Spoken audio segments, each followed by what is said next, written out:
श्रीगुरुभ्यो नमः। वागीशाद्यास्तु मनसः सर्वार्थानामुपक्रमे यं नत्वा कृतकृत्या स्युः तं नमामि गजाननं। गुरुर्ब्रह्मा गुरुर्विष्णुः गुरुर्देवो महेश्वरः गुरुः साक्षात् परं ब्रह्म तस्मै श्रीगुरवे नमः. முதல் அத்தியாயத்துல 19வது ஸ்லோகம். इत्याकर्ण्य वचस्तस्य इत्याकर्ण्य वचस्तस्य इत्याकर्ण्य वचस्तस्य भूपतेः प्रणयोदितम् भूःपते प्रणयोदितम् भूःपते प्रणयोदितम् भूக்கு அப்புறம் விசர்க்கம் வேண்டாம்.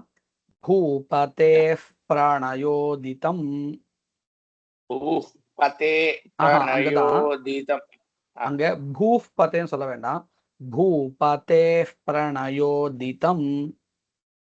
भूपते प्रणयोदितम् भूपते प्रणयोदितम्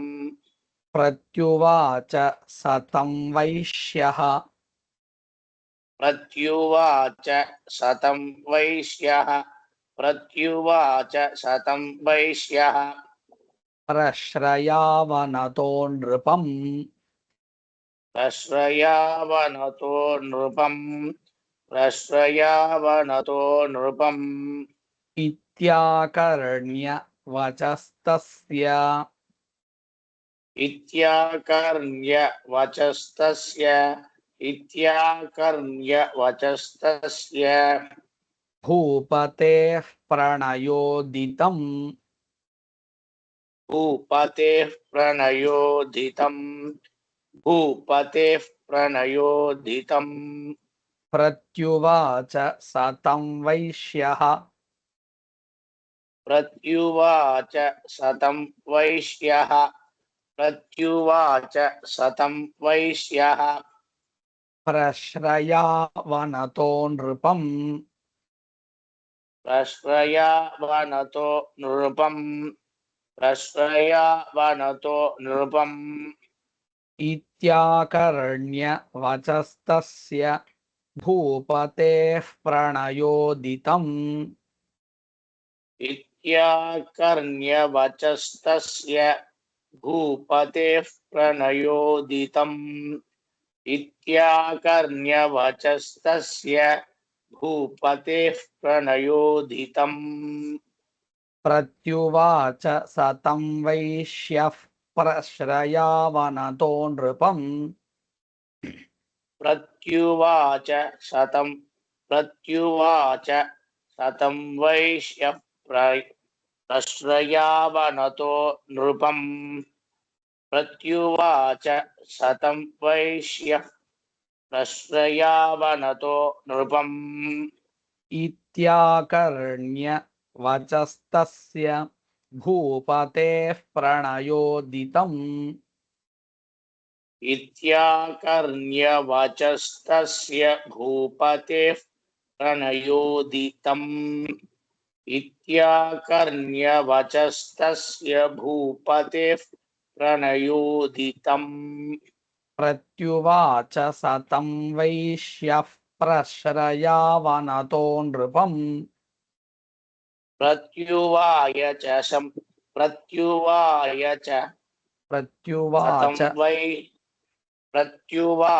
शतं वैश्यः प्रश्रयावनतो नृपम् प्रत्युवाच शतं वैश्यः प्रश्रयावनतो नृपम् முழுக்க சொல்றேன். इत्याकर्ण्य वचस्तस्य भूपतेः प्रणयोदितम् प्रत्युवाच सतं वैश्यः प्रश्रयावनतो नृपम् इत्याकर्ण्य वचस्तस्य भूपतेः प्रणयोदितम्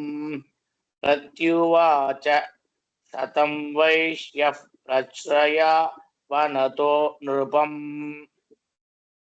इत्याकर्ण्यवचस्तस्य भूपतेः प्रणयोदितम् प्रत्युवाच शतं वैश्यः प्रश्रयावनतो नृपम् वैश्य उवाच वैश्य उवाच समाधिर्नाम वैश्योऽहम् समाधुर्नाम वैश्योऽहम्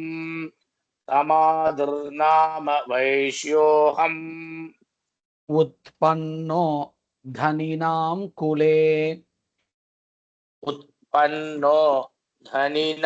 कुले उत्पन्नो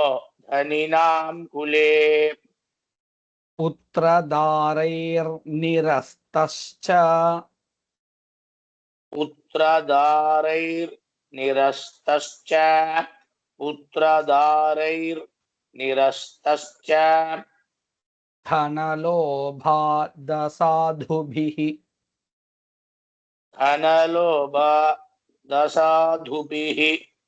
धनलोभादसाधुभिः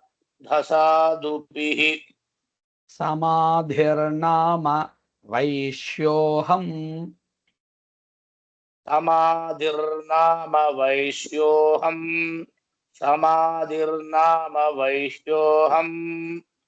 उत्पन्नो धनिनां कुले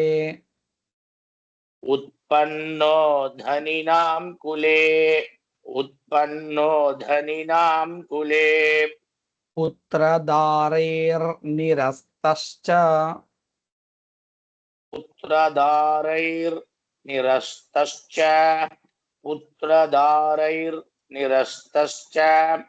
धनलोभादसाधुभिः धनलोभादसाधुभिः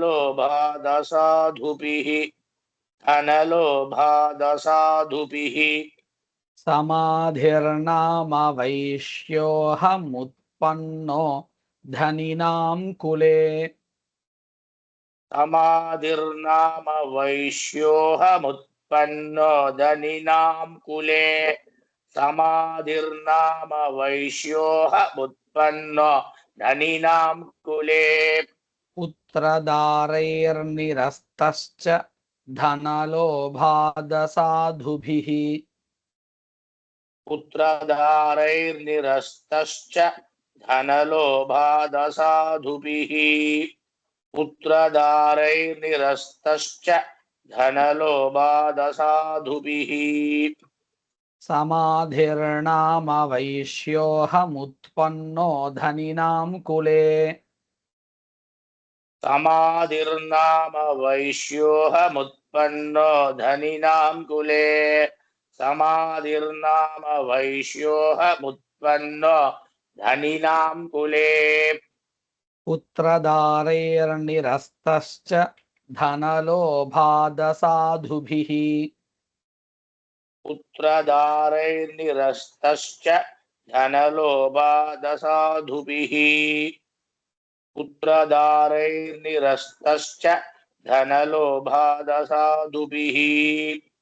समाधिर्नाम वैश्योऽहमुत्पन्नो धनिनां कुले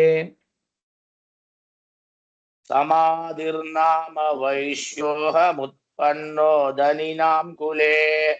समाधिर्नाम वैश्योऽहमुत्पन्नो धनिनां कुले पुत्रदारैर्निरस्तश्च धनलोभादसाधुभिः पुत्रदारैर्निरस्तश्च धनलोभादसाधुभिः पुत्रदारैर्निरस्तश्च धनलोभादसाधुभिः दावळुत वेண்டாம் धनलोभादसाधुभिः धनलोभादसाधुभिः धनलोभादसाधुभिः समाधिर्नाम वैश्योऽहमुत्पन्नो धनिनां कुले पुत्रदारैर्निरस्तश्च धनलोभादसाधुभिः समाधिर्नाम वैश्योऽहमुत्पन्नो धनिनां कुले पुत्रधारैर्निरस्तश्च धनलोभादसादुभिः समाधिर्नाम वैश्योऽहमुत्पन्नो धनिनां कुले पुत्रधारैर्निरस्तश्च धनलोभादसादुभिः विहीनश्च धनैर्दारैः विहीनश्च धनैर्दारैः विहीनश्च धनैर्दारैः पुत्रैरादाय मेधनम् पुत्रैराधाय मे धनम् पुत्रैराधाय मे धनम् वनमभ्यागतो दुःखी वनमभ्यागतो दुःखी वनमभ्यागतो दुःखी निरस्तश्चाप्तबन्धुभिः निरस्तश्चाप्तबन्धुभिः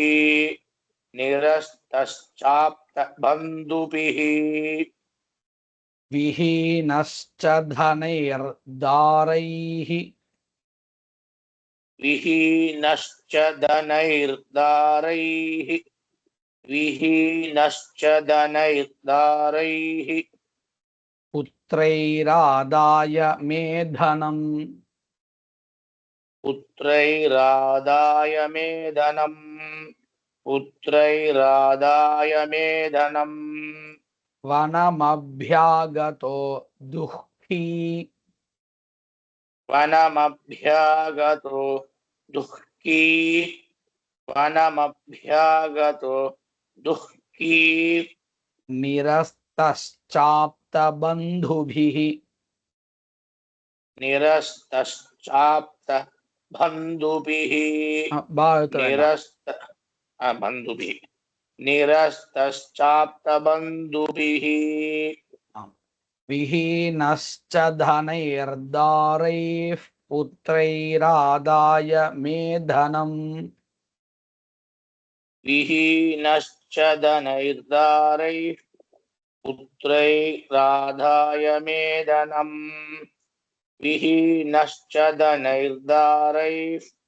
पुत्रैराधाय मे धनम् वनमभ्यागतो दुःखी निरस्तश्चाप्तबन्धुभिः वनमभ्यागतो दुःखी निरस्तश्चाप्तबन्धुभिः वनमभ्यागतो दुःखी निरस्तश्चाप्तबन्धुभिः विहीनश्च धनैर्दारैः पुत्रैरादाय मेधनम् विहीनश्च धनैर्दारैः पुत्रैरादाय मे धनम् विहीनश्च धनैर्दारैः पुत्रैरादाय मे धनम् वनमभ्यागतो दुःखी निरस्तश्चाप्तबन्धुभिः वनमभ्यागतो दुःखी निरस्तश्चाप्तबन्धुभिः वनमभ्यागतो दुःखी निरस्तश्चाप्तबन्धुभिः विहीनश्च धनैर्दारैः पुत्रैरादाय मेधनम् वनमभ्यागतो दुःखी निरस्तश्चाप्तबन्धुभिः विहीनश्च धनैर्दारैः पुत्रैरादाय मे धनम् वनमभ्यागतो दुःखी निरस्तश्चाप्तबन्धुभिः विहीनश्च धनैर्दारैः पुत्रैरादाय मे धनम् वनमभ्यागतो दुःखी निरस्तश्चाप्तबन्धुभिः सोऽहं न वेद्मि पुत्राणाम् सोऽहं न वेत्मि पुत्राणाम् सोऽहं न वेत्मि पुत्राणाम् कुशलात्मिकाम् कुशलात्मिकाम् कुशलात्मिकाम् प्रवृत्तिं स्वजनानां च प्रवृत्तिं स्वजनानां च प्रवृत्तिं स्वजनानां च दाराणां चात्र संस्थितः दाराणां चात्र संस्थितः दाराणां चात्र संस्थितः सोऽहं न वेद्मि पुत्राणाम् सोऽहं न वेद्मि पुत्राणां सोऽहं न वेद्मि पुत्राणां कुशलात्मिकाम् कुशलात्मिकां कुशलात्मिकाम् प्रवृत्तिं स्वजनानां च प्रवृत्तिं स्वजनानां च प्रवृत्तिं प्रवृत्तिं स्वजनानां च प्रवृत्तिं स्वजनानां च प्रवृत्तिं स्वजनानां च दाराणां चात्र संस्थितः दाराणां चात्र संस्थितः दाराणां चात्र संस्थितः सोऽहं न वेद्मि पुत्राणां कुशलात्मिकाम् सोऽहं न वेद्मि पुत्राणां कुशलात्मिकाम् सोऽहं न वेद्मि पुत्राणां कुशलात्मिकाम् प्रवृत्तिं स्वजनानां च दाराणां चात्र संस्थितः प्रवृत्तिं स्वजनानां च दाराणां चात्र संस्थितः प्रवृत्तिं स्वजनानां च दाराणां चात्र संस्थितः सोऽहं न वेद्मि पुत्राणां कुशलात्मिकाम् सोऽहं न वेद्मि पुत्राणां कुशलात्मिकाम् सोऽहं न वेद्मि पुत्राणां कुशलात्मिकाम् प्रवृत्तिं स्वजनानां च दाराणां चात्र संस्थितः प्रवृत्तिं स्वजनानां च दाराणां चात्र संस्थितः प्रवृत्तिं स्वजनानां च दाराणां चात्र संस्थितः सोऽहं न वेद्मि पुत्राणां कुशलात्मिकां प्रवृत्तिं स्वजनानां च दाराणां चात्र संस्थितः सोऽहं न वेद्मि पुत्राणां कुशलात्मिकां प्रवृत्तिं स्वजनानां च दाराणां चात्र संस्थितः सोऽहं न वेद्मि पुत्राणां कुशलात्मिकां प्रवृत्तिं स्वजनानां च दाराणां चात्र संस्थितः किन्नु तेषां गृहे क्षेमम् किन्नु तेषां गृहे क्षेमम् किन्नु तेषां गृहे क्षेमम् अक्षेमं किन्नु साम्प्रतम् अक्षेमं किन्नु साम्प्रतम् अक्षेमं किन्नु साम्प्रतम् किन्नु तेषां गृहे क्षेमम् किन्नु तेषां गृहे क्षेमम् किन्नु तेषां गृहे क्षेमम् अक्षेमं किन्नु साम्प्रतम् अक्षेमं किन्नु साम्प्रतम् अक्षेमं किन्नु साम्प्रतम् இந்த ரெண்டு பாதத்தையும் மறுபடியும் சொல்றேன், 4 தடவையா சொல்லிடுங்கோ, ஏன்னா இது ஒன்னே ஸ்லோகங்கிறதுனால. கின்னு தேஷாம் கிருஹே க்ஷேமமக்ஷேமம் கின்னு சாம்பிரதம். किन्नु तेषां गृहे क्षेममक्षेमं किन्नु साम्प्रतम् किन्नु तेषां गृहे क्षेममक्षेमं किन्नु साम्प्रतम् किन्नु तेषां गृहे क्षेममक्षेमं किन्नु साम्प्रतम् किन्नु तेषां गृहे क्षेममक्षेमं किन्नु साम्प्रतम् कथं ते किं नु सद्वृत्ताः गतं ते किं नु सद्वृत्ताः गतं ते किं नु सद्वृत्ताः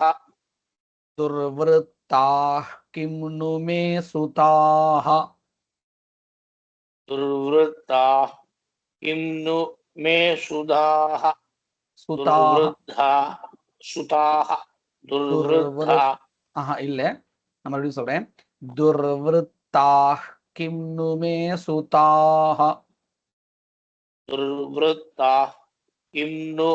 मे सुताः दुर्वृत्ताः किं नु मे सुताः कथं ते किं नु सद्वृत्ताः गतं ते किन्नु सद्वृत्ताः गतं ते किन्नु सद्वृत्ताः दुर्वृत्ताः किं नु मे सुताः दुर्वृत्ताः किन्नु मे सुताः दुर्वृत्ताः किन्नु मे सुताः कथं ते किं नु सद्वृत्ता दुर्वृत्ताः किं नु मे सुताः गतं ते किन्नु सद्वृत्ता दुर्वृत्ताः किन्नु मे सुताः गतं ते किन्नु सद्वृत्ता दुर्वृत्ताः किन्नु मे सुताः சொல்லிட்டேனா? இன்னும் 2 தடவை சொல்லிடுங்க. गतं ते किन्नु सद्वृत्ता दुर्वृत्ताः किन्नु मे सुताः गतं ते किन्नु सद्वृत्ता दुर्वृत्ताः किन्नु मे सुताः இந்த ஸ்லோகங்கள் எல்லாத்தையும் நான் வரிசையா சொல்லிடுறேன். इत्याकर्ण्यवचस्तस्य भूपतेः प्रणयोदितं प्रत्युवाच स तं वैश्यः प्रश्रयावनतो नृपं वैश्य उवाच समाधिर्नाम वैश्योऽहम् उत्पन्नो धनिनां कुले पुत्रदारैर्निरस्तश्च धनलोभादसाधुभिः विहीनश्च धनैर्दारैः पुत्रैरादाय मे धनं वनमभ्यागतो दुःखी निरस्तश्चाप्तबन्धुभिः सोऽहं न वेद्मि पुत्राणां कुशलात्मिकां प्रवृत्तिं स्वजनानां च दाराणां चात्र संस्थितः किं नु तेषां गृहे क्षेमम् अक्षेमं किं नु साम्प्रतं कथं ते किं नु सद्वृत्ताः दुर्वृत्ताः किं नु मे सुताः वागीशाद्यासु मनसः सर्वार्थानामुपक्रमे यं नत्वा कृतकृत्याः स्युः तं नमामि गजाननं गुरुर्ब्रह्मा गुरुर्विष्णुः गुरुर्देवो महेश्वरः गुरुः साक्षात् परं ब्रह्म तस्मै श्री गुरवे नमः।